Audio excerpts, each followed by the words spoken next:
We just wrapped up San Diego Comic-Con over the weekend, and Shartimus Prime was able to interview the Marvel Legends team. So today, Jordan and I are going to talk about some of the responses that the team gave him and kind of break down and maybe give some of our thoughts on what that means for the future of the line. Stay tuned.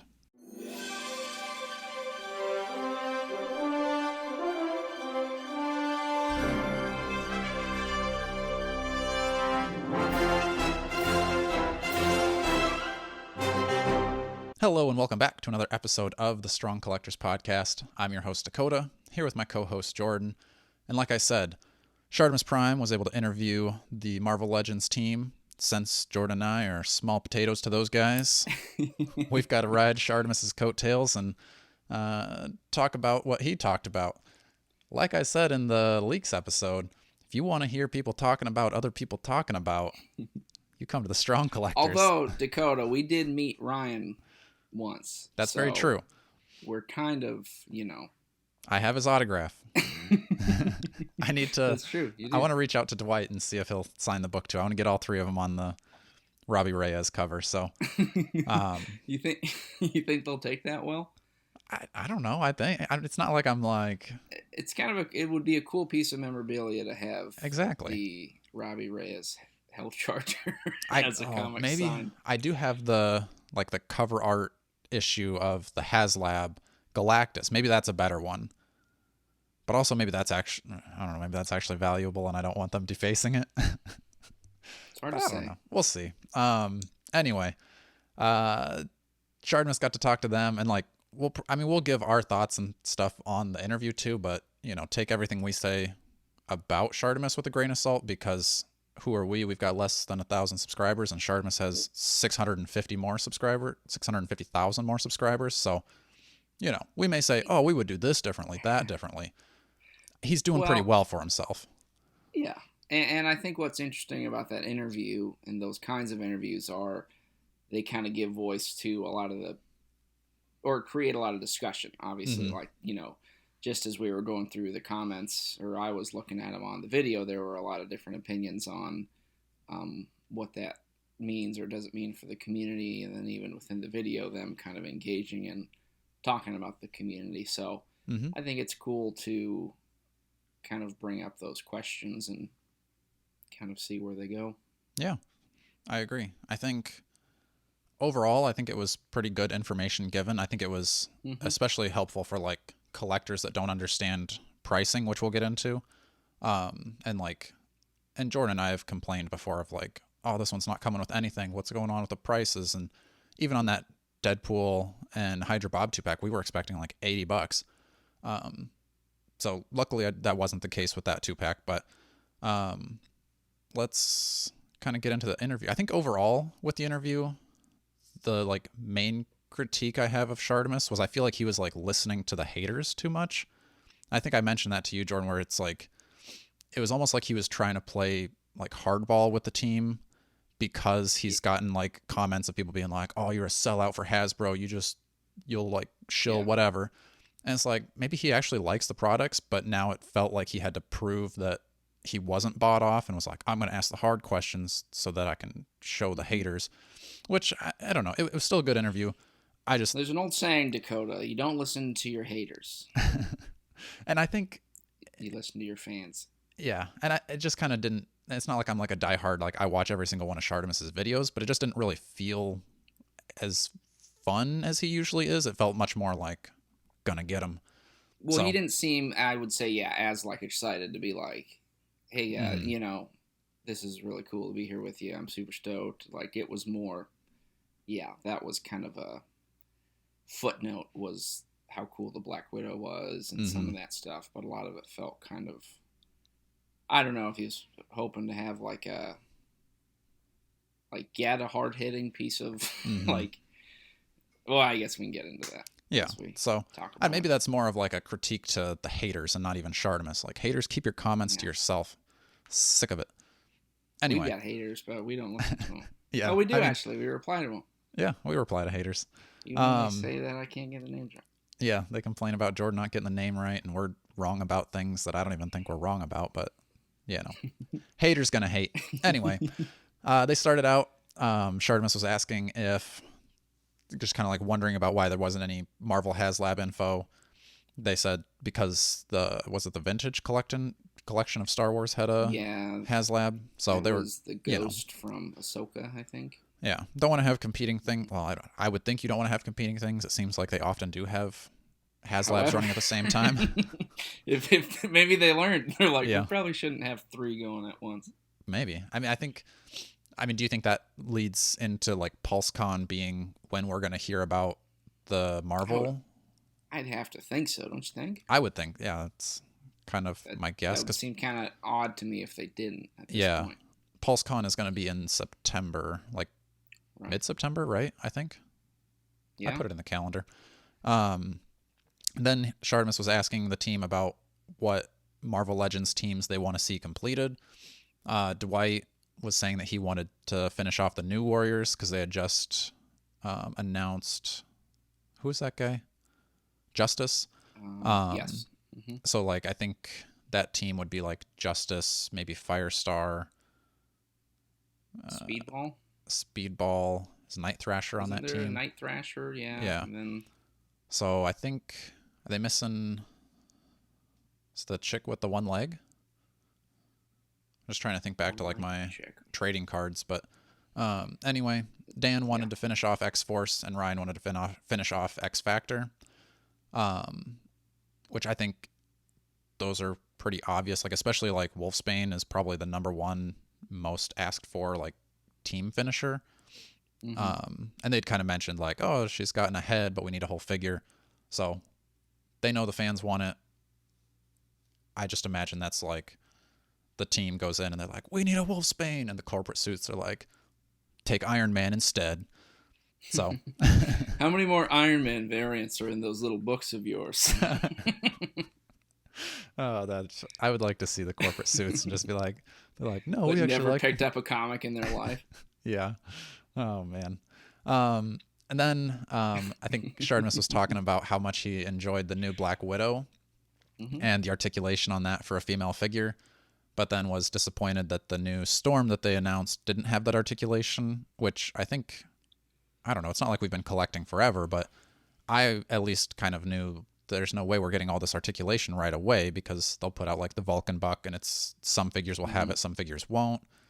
The Renew Your Vows Spider-Man will come out. Some figures will get it, but it's kind of spaced it's not out. Be on every single figure. Right. Yeah. And they kind of talked about why that was, because in order to have that kind of body, you have like however many molds, which is like the steel cut molds to put the plastic in, but then they still have all those old molds. So if you want to just like throw all the old Bucky caps out and never get any more of those, and you're only going to have Renew Your Vows Spider-Man and a Vulcan body moving forward, they talked about how that's going to really drastically limit the amount of figures they can put out in a year. Like Dwight's just hypothetical math was, if what we do now where they still put out some old body molds, you're able to get 100 figures per year, and that's A-list characters like Wolverine, Iron Man, but then you get your like DZ listers like Unknown One and Armadillo and Frogman, yeah. If you want those kind of figures, you need those older body molds. But if you wanted to switch and just go highly articulated, you're only getting the new Black Widow mold, you're only getting Renew Your Vows, you're going to cut that down to being only 30 per year. And Shartimus kind of just quickly said like, oh, I'd rather have 30, quantity over quality, or quality over quantity. But then the Legends team were kind of talking about how like, if you do that, you're only going to be getting Iron Man, Wolverine, those characters that sell because they have to sell 3 times as many.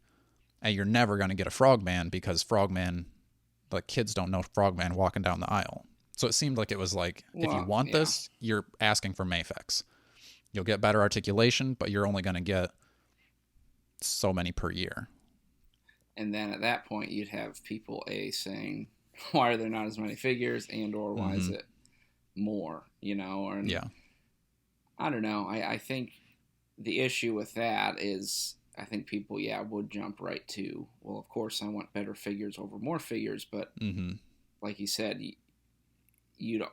They forget, or I think when that mindset, you forget that it's like, well, the company has to make money. So like, Right. they wouldn't, even fans wouldn't want, I don't think, like the same basic few characters every year, because we already get a bunch of the same ones every year. But imagine if you only got those, but they were higher quality. It just, I don't know. I think it's cool that they have the opportunity to do those offbeat, unique characters, and round out teams like we've been talking about. Right, because I don't think if that were the case where we were only getting a select number of figures per year that were highly articulated, all the bells and whistles, you never would have completed your Squadron Supreme and like just all those like cool filling out your shelf type character. You would only get your X-Men, you would only get your Avengers. And sure, they'd be great figures, but it would just kind of get boring, at least. I don't know. So I thought that was really good of the team to kind of explain that for the collector that's constantly complaining about how, like, oh, it's on this old body mold. It's like, yeah, it makes sense. Like, I think if they're going to put out, I think like, there are times, where that's a genuine critique. Right. Where it's like, especially if it's a character,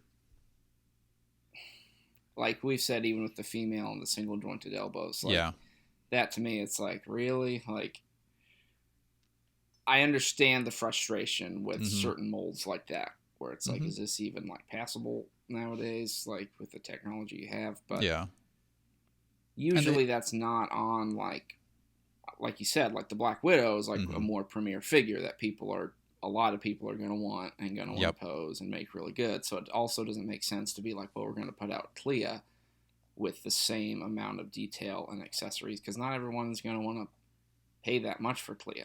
Right. So like, that's kind of what he talked about, right? Was sort of that balancing it.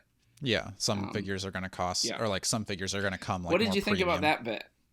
I thought it made sense. Both, and like both Shartimus's question and the way he responded to it. I thought it was pretty good, because I think a lot of people would wanted that, because Shartimus had said like, okay, well, if that Storm's not going to come with all the bells and whistles of the Black Widow, then I want her to cost $15. Right. I think it was just kind of like an example of $15. Like, I think it should still it should be less, because it should be less. $25 standard is fine. I think, even though I do think it's a little bare bones in that packaging, definitely could have had more accessories, but Black Widow is on a higher price point. But the team talked about like within a Marvel Legends wave, kind of like we saw with the new Marvel Knights wave, you've got some figures that are packed super full, like Lady Bullseye and the Fist, and then you've got other figures that are packed a little lighter, like the Iron Man and one of the Luke Cage. So they kind of tried to say like overall they want it to balance out. Like some figures will be packed in, some figures will be a little lighter, but in general you're kind of getting a similar amount. Like it should average out over time. I think the pricing question makes sense from like the retailer standpoint, where you don't want to walk down the Target aisle, or like, because you have to think like you're just getting the random Target and Walmart employee putting these things on the shelf. They're not going to be like, wait a minute, this one's right. Like, yeah, this one's the cheapo, like $15 one. This one's a 20. This one's a 25. This is a 37, 20, and Well, that's why probably a lot of those are like Pulse exclusives or retailers online, because it's like those are specialty stores that will actually be able to differentiate that. So that one I get. And when he's saying, they even said that at first I was kind of like, when he's like, well, we're going to be consistent with industry standards, I'm like, I kind of get that. But when he said the retailers, like, you don't want to hurt your relationship with the retailer by giving a whole bunch of different prices, because then that.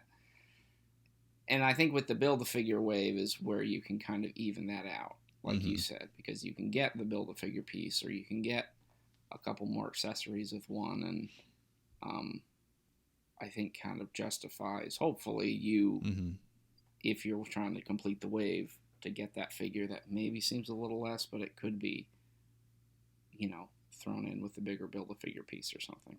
Right, which does usually tend to be the case, but then there are always those outliers that are confusing. Because, like, I understand his confusion, because they'll say that, but then at the same time put out that astonishing Ant-Man that's not a part of a Build-A-Figure wave, right? and just comes as a standard figure, $25 with only extra hands. Like Or I've picked up that the PS4 Spidey, yeah, and that one's for $35. insane amount of money, and I don't think it's any better than the Black Widow. So why is that at a different price point? But then, yeah, like the astonishing Ant-Man should have been at like almost a army builder price point because it came with less than the army builders. So there definitely is some confusion, and maybe they're gonna like actually even that out, and they'll put out another standard figure that I was actually gonna say that would be nice to kind of have like a, because it feels like they're sort of in flux, like it's hovering around that $24.99, but I don't know. It does. Those are specific examples where maybe at that point they're just sliding them in there because it's like it's a random one. So yeah, I think with those ones that would be better to definitely like have like maybe a random figure, but then if you're going in like all bare bones on random releases, they won't sell.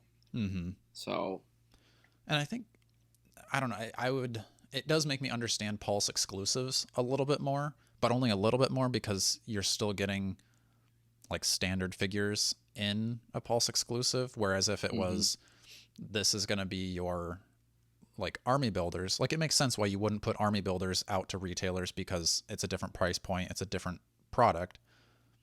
Sell that on Hasbro Pulse, but then it seems more like you a shouldn't. Specialty.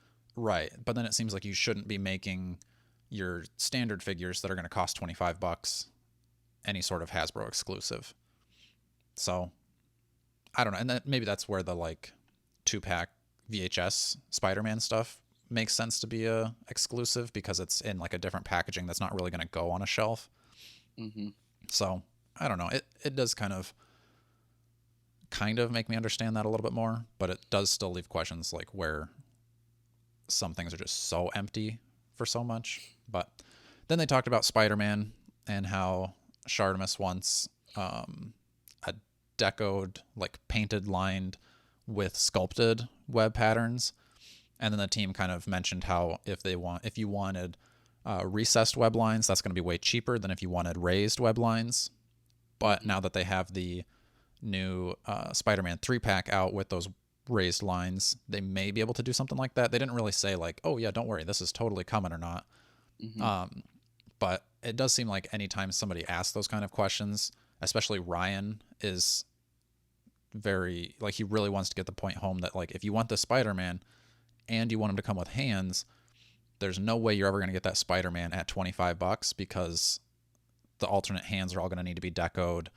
Like it would be. Yeah, I thought that was interesting the way they said you keep talking about sculpt, but deco is another really important part too. And they were talking about the lines on his hands, how you need to have those decoed, otherwise it looks really weird. And so maybe that's something for collectors to consider too, is when they're, and not, I don't know that asking for any of these figures actually does anything for us, but if you wanted to ask for some more like hands and heads in your packs, thinking about like, okay, this character is just like a solid color blue hand or a solid color like flesh tone that they don't have to paint, whatever it is on there, like Spider-Man webs or multicolored. Well, when they were saying flat bodies, did they mean just like ones that aren't like sculpted with details? They kept saying I think I took that more as like it's just like more of like a spandex suit, like where Storm is just wearing like a shirt. That's what I mean. Yeah, versus it's not like Black Widow's like zipper and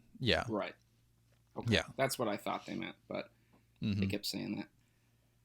Yeah, I mean, I definitely think, and the other issue too for me is when people are like, well, they don't want to talk about prices. It's like, well, most of those raw numbers probably wouldn't mean anything to us anyway. It's like, unless we're like, you're an analyst or, like to just say, what is the budget for this? But like, I think, and that stuff can be taken so out of context. And I think that's what they were saying is like, you need to remember, like, this is part of a much bigger process, like pricing and, it's almost impossible to just, and it's like they can't really talk about that stuff, it seems like, from what they said. Right. So that kind of to me seemed like the point where maybe if people perceived it as like, anybody was bothered or something, I think it was just like, well, we can't really get into that. I don't think it was like, we don't want to tell you guys because, we'll be exposed or something. Right. I felt like people were commenting like, why can't they talk about it? It's like, well, right.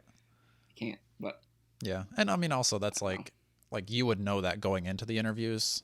So right. It does seem kind of like, why even try to ask something like that? Because you're just going to like upset your interviewee and they can't even talk about it. So try to use your time more wisely, I guess. But I don't know. It like he was trying to be vague about it, but like Dan was not having it, especially Dan. He was like, no, we're not talking prices. We're done with that. Move on. But then they talked about, or I think Shartimus's last question was like, what do people love and hate about the line? Which again kind of seemed like it makes sense as a question. That felt like a loaded question. Yeah, that's much more of like a collector question and not like, it's like you go in for a job interview and they're like, tell me your weaknesses. It's like, why would I want to tell you my weaknesses? I'm trying to get a job here. It's like, why would I tell you the worst part about my product when I want you to buy my product? Well, yeah, that's kind of what the question, it's like, what do you admit you really screwed up on? Right. It's like, we're not going to say that. Like, yeah.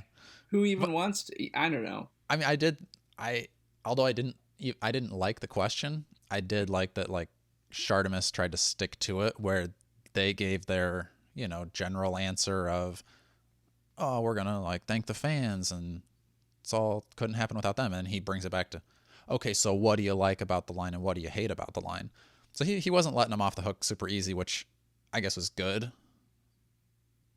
But it was maybe not the best question. But they did comment. I mean, they had something about saying what we always talk about or used to. Remember in the live streams and they'd have those live chats and people would, like every time an MCU character comes up, it's like, where are the comic figures? Yep, so that's true. It seems he kind of acknowledged that, like, we see that stuff. And even the bit on, like, hearing fan feedback at conventions and, like, obviously they're not going to be like, I heard from so-and-so that we need to make this figure finally, Yeah. But just saying, like, when, like, we do have meetings and we talk about what the fans are interested in and if we can make that work. So I think that is, again, cool to see, like, that there is someone that those guys think about that stuff and what it means to be a fan. I definitely don't think you could accuse them of not being fans themselves. Right.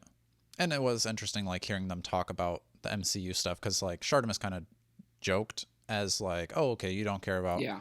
comic is always going to take a backseat to MCU, which it definitely does feel that way sometimes, where it seems like MCU is getting more new parts.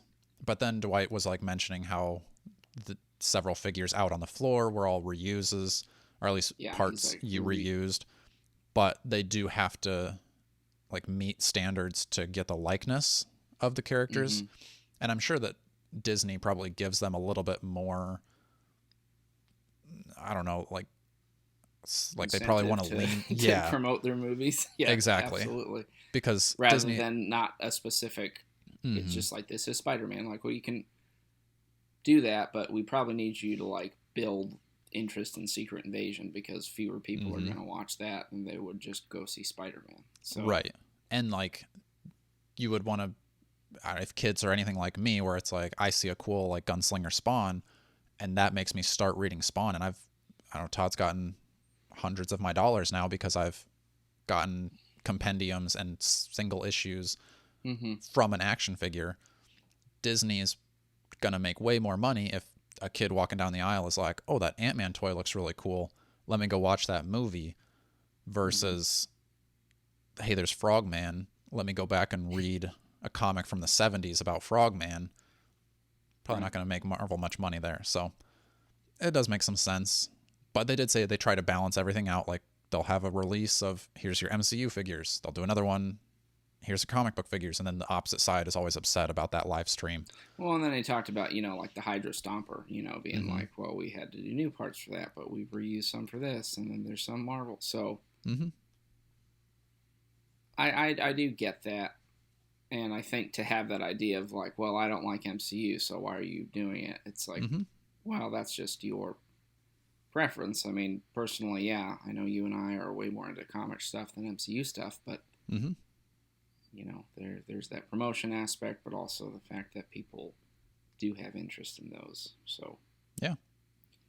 So what you like isn't what everyone likes, Dakota. that's very true. And they did say like, I don't know if it was, I think it was kind of during their like, what do you like and dislike about the line? And it was more, they brought it back to like, like we said about Shartimus and his haters, the team kind of sees those negative comments and stuff, and they're like, hey, you guys don't actually know what's going on behind the scenes. Like, you don't know everything that goes into this line. So like, they accept your criticism, but also at the same time want you to know that you don't know what you're talking about. Which I didn't take it like that. I don't know. That seemed way more harsh than how they said it.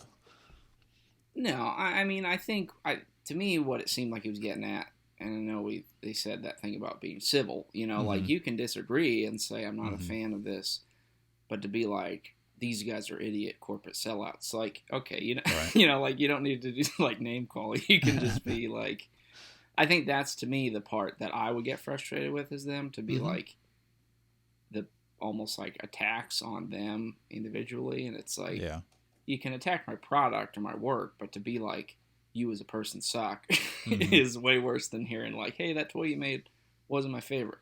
Yeah, for sure. So. And yeah, like tying it back to what it like us or Shartimus is like, you can say that this wasn't a great video or we don't have our pictures up on screen long enough, but to call Jordan the names that you have called Jordan on this show, I don't think anybody's called you any names yet, but not yet, but I'm waiting. Oh, no, didn't somebody call us swankers one time? Oh, yeah. We did get called doofuses also. Doofuses and wankers. I mean... if that's the worst we're getting called, it's not too bad. That could be a shirt. Oh, yeah, there you go. I'll get one that says wanker, you can get one that says doofus. That's funny. Yeah. Yeah, right. Overall, though, I mean, I thought that was pretty insightful. I mean, not the way I think you or I would have conducted the interview exactly, but I think it got some good information and discussion going. Yeah, I think so too. Yeah. Yeah, I mean, I think if you've gotten this far and you haven't watched that interview yet, you should probably go do that.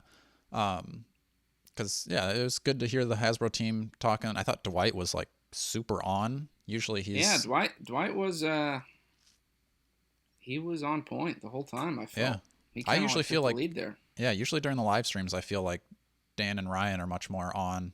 But maybe that's also just marketing. They're more prepared or whatever. But, yeah, Dwight was hitting us with the facts this time. So you can go back to Shartimus' thing. I'll link that up wherever the links are here. If you want to see how we would conduct an interview, you can go back and watch our Todd McFarlane or Jeremy Gerard Mythic Legions episodes. I think they're pretty good. So yeah. Remember, we've got Punisher motorcycle that we're going to be giving away once we hit 900 subscribers. So make sure you're subscribing. Share this with your friends. This, I think, ended up being slightly longer than the actual Shartimus Prime interview. So thanks for sticking around this long. Until next time, stay strong.